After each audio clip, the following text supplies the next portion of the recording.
What is crime? When I propose this question, what strikes your mind instantly? A murder scene or maybe an accident?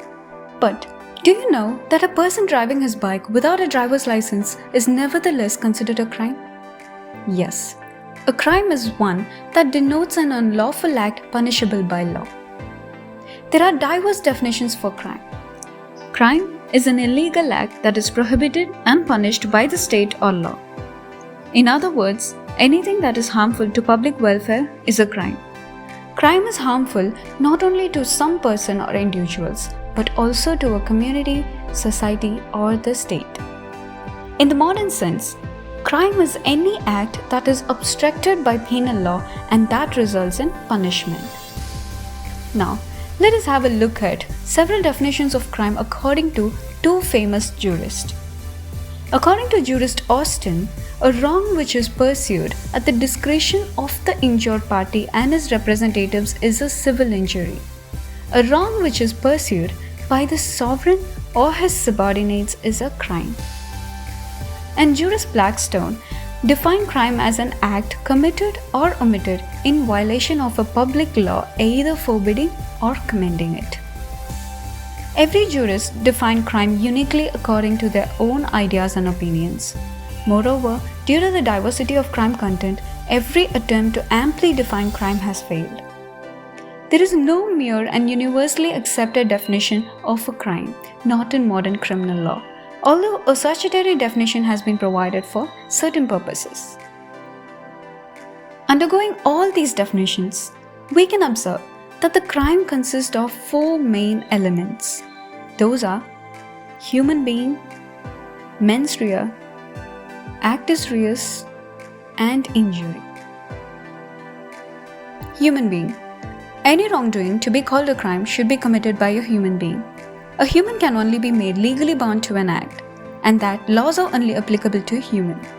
A human being must be under a legal obligation to act in a specified manner and must be the suitable subject for the proper punishment to be inflicted with a criminal offense. Section 11 of Indian Penal Code states that the word person includes a company or an association or body of persons, whether they are incorporated or not. Let's have a look at an illustration. A person takes his dog for a walk, and the dog causes an injury to person B. The law does not hold the animal liable, but its owner liable for such injury.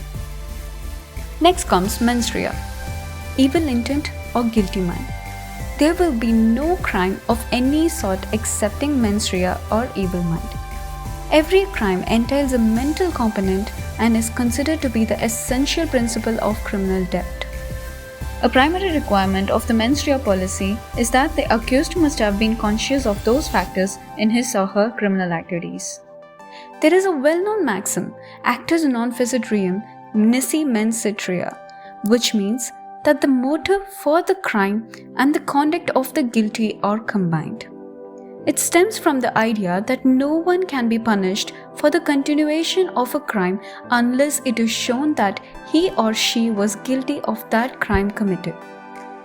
For example, an individual drives his car under influence and causes an accident that harms others. He'll be held responsible for his action as he voluntarily made a choice to drink and drive despite if the crime itself was unintentional. Concluding that the defendant must have a guilty state of mind. Actus reus, that is, guilty act or omission. Any action committed or omitted in accordance with a malicious intent is prohibited by law. That holds the physical elements of the case as required by the statute. It is stated that an obvious act or commission must be perpetrated in series to accomplish the purpose of the crime. It is a physical activity that disturbs another person or causes damage to their property. Actus reus is a manifestation of mens rea. An individual is also held liable if a certain duty is inflicted on him by the law, and he or she ceases to discharge that duty. Omission, as an act of criminal negligence, is another form of actus reus. An omission must be a breach of legal obligation. For example, if person A hits person B using a rod with the intent to kill him, it is known as the act of commission. Now, let's imagine a person A sees his younger sister B drowning in water but does not do anything. That's the act of omission.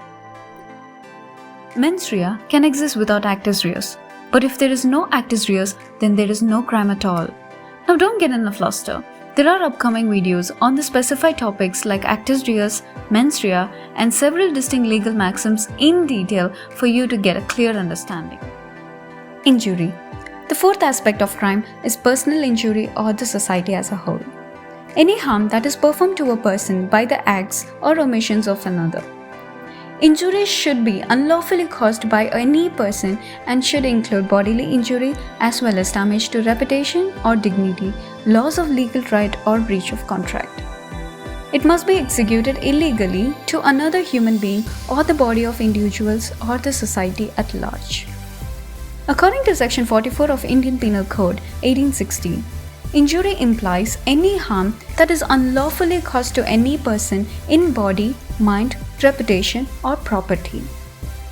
However, there are several exceptions to this. For example, the illustration aforementioned, driving without a driver's license is however counted as a crime, indeed if it may not harm any. Thus, these are the four main essential elements of the crime. I suppose you have understood a basic idea of what is a crime and the essential components of it. If so, do like, comment, and share. Moreover, do not forget to hit the subscribe button and stay tuned for our forthcoming videos.